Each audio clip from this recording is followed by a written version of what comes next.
On va parler d'amour et de relations sentimentales. Je te propose de choisir entre une de ces trois pierres pour voir qu'est-ce qui te bloque dans tes relations. Est-ce que tu vas trouver l'amour? Est-ce que tu vas rencontrer quelqu'un? Tu peux prendre le temps de choisir une pierre en mettant pause sur cette vidéo. Voilà. Je vais commencer par cette pierre, celle-ci.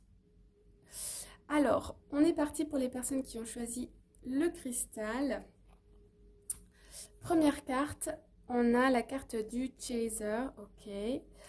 Ensuite, on a le 9 d'épée et on a le cavalier de coupe.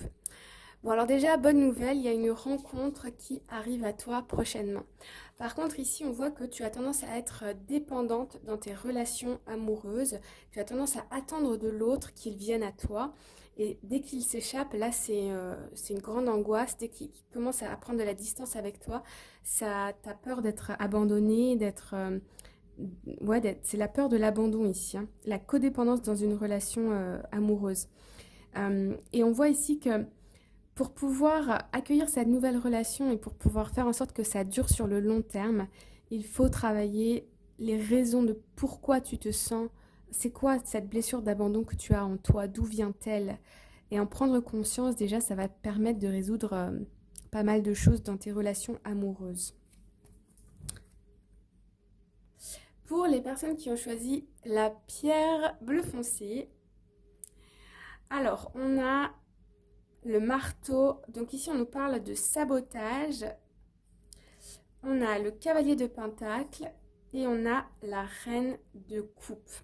Alors ici, que tu sois en couple ou que tu sois célibataire, ta blessure principale ici, c'est que tu as tendance à saboter tes propres relations et à partir toi en premier.